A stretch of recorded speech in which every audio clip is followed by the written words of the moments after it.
अध्यक्ष महोदय, राज्यपालांच्या अभिभाषणावरती बोलण्यासाठी आपण मला संधी दिल्याबद्दल अध्यक्ष महोदय, राज्यपालांनी यामध्ये पहिल्या ह्याच्यातच सांगितलंय की राज्यातले महानेते समाजसुधारक यांच्या उच्च आदर्शाचा सदैव पालन करीन। परंतु आज जर बघितलं तर या राज्यामध्ये महात्मा ज्योतिबा फुले, सावित्रीबाई फुले यांच्यावरती मागील राज्यपालांनी त्या ठिकाणी वक्तव्य केलं आणि आज त्यांनाच आपण महाराष्ट्र भूषण सारखा पुरस्कार देऊ। मग हेच का आपला आदर्श? आणि मग आपल्या महापुरुषांचा ज्यांनी अपमान केला त्यांच्याबद्दल ह्या गोष्टी होत असतील तर खऱ्या अर्थानं विचार करण्यासारखी गोष्ट आहे। छत्रपती शिवाजी महाराजांचं समुद्रातलं स्मारक होणार होतं आणि मग ते आपल्या देशाच्या पंतप्रधानांच्या हस्ते त्याचं सुरुवात झाली, परंतु आज प्रत्यक्षात त्याची एक वीट नाही, काही काम नाही। आणि मग एका बाजूला आपण या सर्व महापुरुषांवरती बोलत असताना प्रत्यक्षात मात्र कृतीत इंदू मिलच्या ठिकाणी विश्वरत्न भारतरत्न बाबासाहेब आंबेडकरांचं स्मारक होणार होतं, त्याच्या संदर्भात आज काय बोललं जातंय? आज ते प्रत्यक्षात झालंय का? आणि मग खऱ्या अर्थानं जे आज आपण सांगितलं होतं त्या महापुरुषांचे जे स्मारक होणे असतील, महापुरुषांच्या बाबतीतले आज आपण 320 अहिल्यादेवी होळकरांची जयंती, शताब्दी जयंती साजरी करतोय, परंतु त्या बाबतीत अनेक आपल्याला घोषणा झाल्या, प्रत्यक्षात मात्र त्या अंमलबजावणी झाली का? आणि मग एका बाजूला आपण ज्यावेळेस सांगतोय आदर्श आणि दुसऱ्या बाजूला मात्र प्रत्यक्षात कृती होत नाही। म्हणून मला या निमित्तानं विचारायचंय, अध्यक्ष महोदय, राज्यपाल महोदयांच्या ह्याच्यामध्ये सांगितलंय की महाराष्ट्र हे देशातलं पहिल्या पसंतीचं राज्य आहे आणि जवळपास 24-25 मध्ये 1,64,000 कोटी रुपयाची थेट परकीय गुंतवणूक झाली आणि आता आपल्याला 91,000 कोटी। आणि आपण बघितलं मुख्यमंत्री महोदय दाऊसला गेले, 18 देशांच्या विविध कंपन्याचं गेल्या वेळी 15 लाख कोटी रुपये आणि आता 30 लाख कोटी रुपये गुंतवणूक आली म्हणून सांगितलं जातं। प्रत्यक्षात मात्र अध्यक्ष महोदय ही गुंतवणूक येते का? आलेली गुंतवणूक ही शहरापुरतीच मर्यादित आहे का? आज आमच्या ग्रामीण भागात एक उद्योग यायला तयार नाही। मग आज ग्रामीण भागाच्या तरुणांनी कुठं जायचं? पुन्हा तरुणांनी त्या ठिकाणी मोडायचं आणि मायग्रेशन व्हायला लागलंय। आज आमच्या ग्रामीण भागातल्या मुलाला आईवडिलापासून लांब राहावं लागतंय।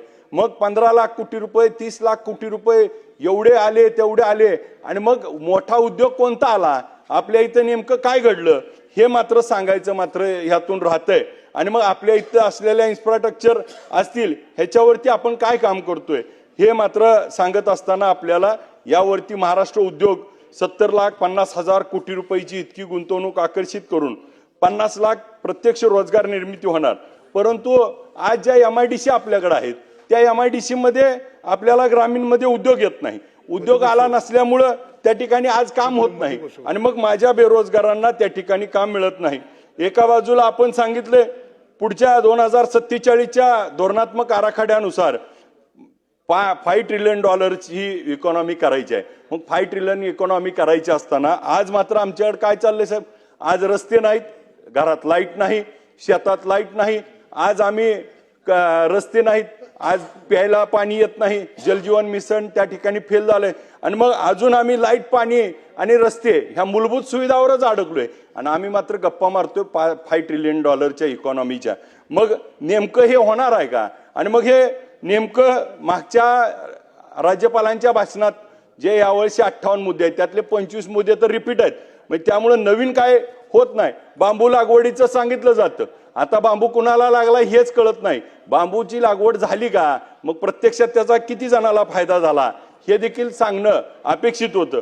आज 5 वर्षात पुढच्या काळामध्ये सांगितलंय की 1,25,000 उद्योजक घडवणार आणि 50,000 स्टार्टअप करणार। मग माझी आपल्या निमित्तानं विनंती आहे की जे आज उद्योग महाराष्ट्रात आहेत ते उद्योग बंद पडायला लागले, त्यांना इन्सेंटिव्हची गरज आहे। आज आपलं 19 जे योजना आपण तयार केली त्याच्या अजून आपण 12,000 कोटी रुपये देणं बाकी आहे, त्याचे पैसे दिलेले नाहीत।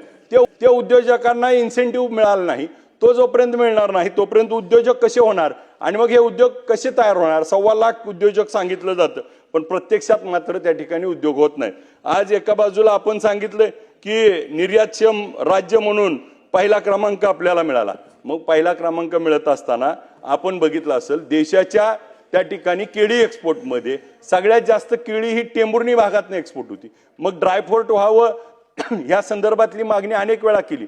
मग ड्रायपोर्ट असेल तिथं आम्हाला रेल्वेच्या बाबतीत कार्गो टर्मिनलच्या बाबतीमध्ये 8 कोटीचं टेंडर निघालं, अजून त्याला निधी मिळाला नाही. मग ही प्रोत्साहन कसं होणार आणि ही पहिल्या नंबरला येणार कसं? ही येण्यासाठी आमच्या भागातनं त्या ठिकाणी केळीचं मोठ्या प्रमाणात 24,000 कंटेनर एक्सपोर्ट झालं, परंतु याचा फायदा प्रत्यक्षात अजून झालेला नाही. मग त्याचबरोबर बेदाणा असेल, द्राक्ष असेल, डाळिंब असेल, आज या देशात त्या ठिकाणी 15 लाख टन साखर त्या ठिकाणी एक्सपोर्ट करायचा निर्णय झाला. प्रत्यक्षात मात्र किती झाली? 2 लाख टन. आणि मग आपण कशा पद्धतीनं सांगतोय?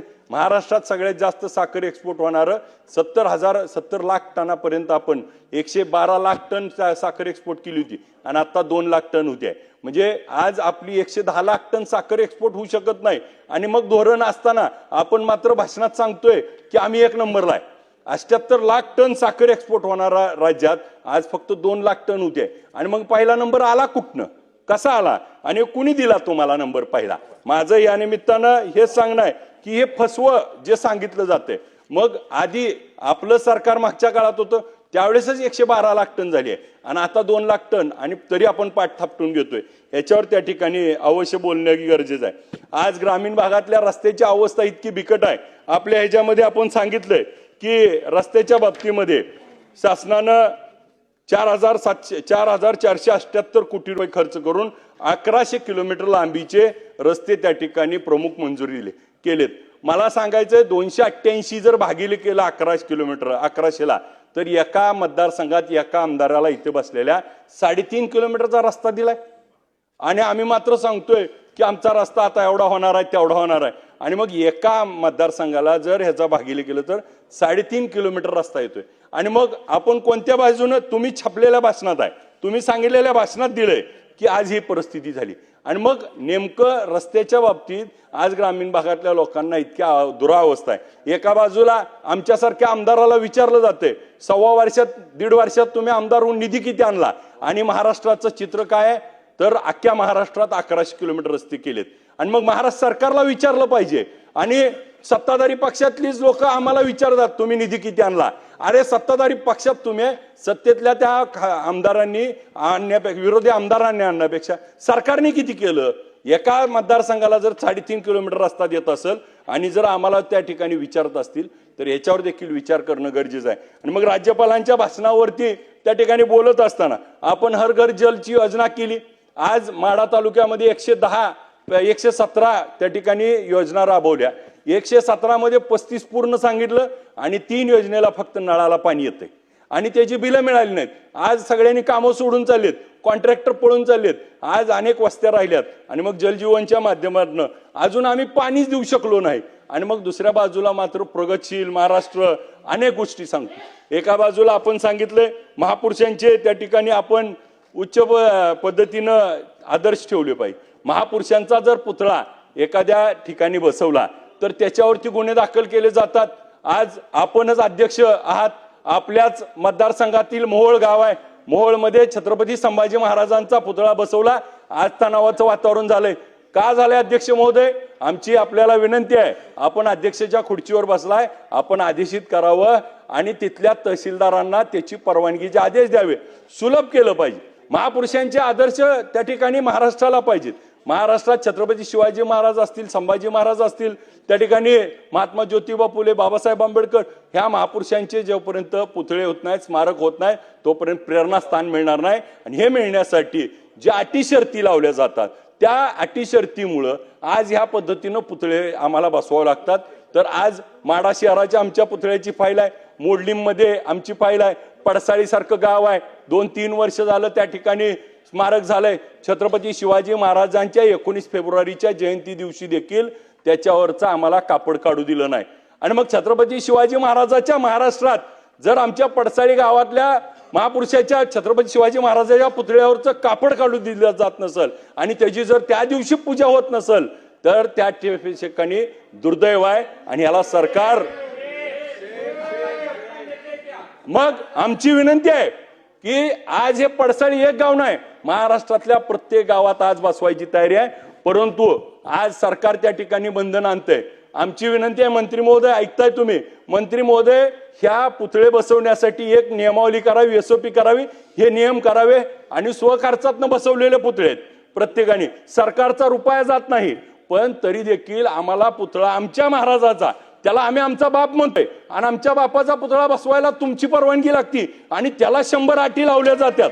आमची विनंती आहे की जिथं जिथं स्मारक व्हायची त्याला त्या ठिकाणी सुलभ पद्धतीनं, मग तहसीलदार लेवललाच त्या ठिकाणी हे नियम पाळायचे, कलेक्टर तर बघणार आहेत आणि इथं मुख्य सचिव तर बघणार, ते नियम पाळलेत का एवढं बघून त्यांना बसवायला परवानगी दिली पाहिजे. आज जाचकाठी काढून टाकल्या पाहिजे. आपल्याला त्या ठिकाणी सगळ्यात महत्वाचा विषय आमच्या तुमच्या सगळ्याच्या भावनिकतेचा विषय.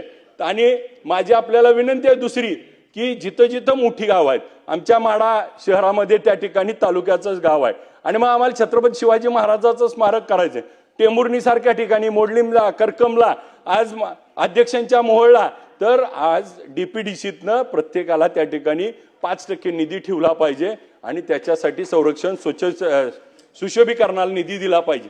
अशा पद्धतीनं पुढच्या काळात काम करणं गरजेचं आहे. आज त्या ठिकाणी आपण सांगितले अध्यक्ष महोदय की यामध्ये नवीन आपलं राष्ट्रीय कृषी बाजार समिती अंतर्गत व्यापक आणि एकात्रित लायसन त्या ठिकाणी होणार आहे, पण याचा तोटा पण होणार आहे. त्या ठिकाणी आज खेडा खरेदी, आज अनेक त्या ठिकाणी काय होतंय, गावात येतात लोक त्या ठिकाणी खरेदी करतात, ज्याच्याकडे लायसन नाही काय नाही. आज अनेक आमच्या त्या ठिकाणी डाळिंबवाल्याचे पैसे घेऊन गेलेत, आज त्या ठिकाणी केळीवाल्याचे बागार घेऊन गेलेत, आज जागेवरनं माल घेऊन गेलेत आणि ती माणसं मोबाईल बंद केलाय. आज त्यांचे पैसे 40-40 लाख, 50-50 लाख, अनेकाचे 4-4, 5-5 वर्ष अडकून पडलेत.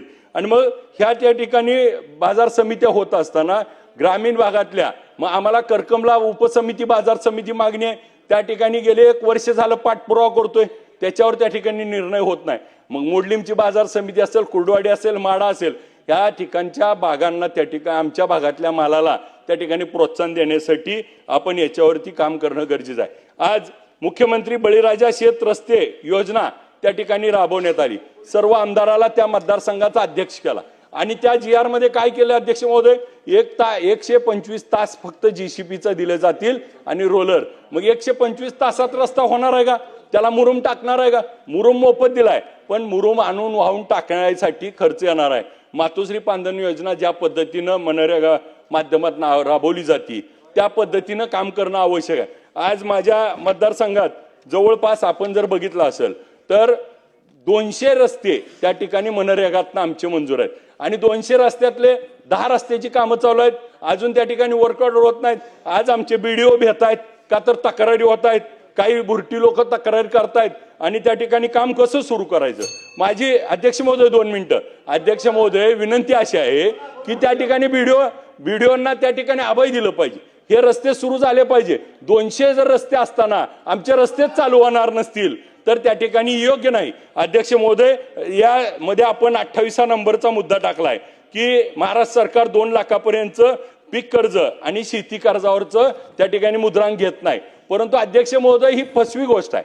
1,60,000 आपल्याला मॉर्गेजची गरज नाही, खरं तर 3 लाखापर्यंत त्याला आपण देणं गरजेचं आहे. कृषी मंत्री महोदय इथं आहेत, कृषी मंत्री महोदय मामा आपल्याला विनंती आहे की 2 लाख रुपयाचं आपण त्या ठिकाणी देतो आणि 1,60,000ची तर गरज नाही. मग ही फसवी योजना दाखवून यामध्ये काय आपण त्या ठिकाणी घेणार आहे. माझी आपल्याला या निमित्तानं विनंती आहे की अध्यक्ष महोदय अतिवृष्टी आणि यामध्ये खरडून गेलेल्या जमिनी, आज त्याला त्या ठिकाणी पैसे मिळालेले नाहीत. आज आमचे 15,576 कोटी रुपये तुम्ही दिले असं सांगितलंय, पण अजून आमच्या कितीतर लोकांना त्या ठिकाणी पैसे आले नाहीत.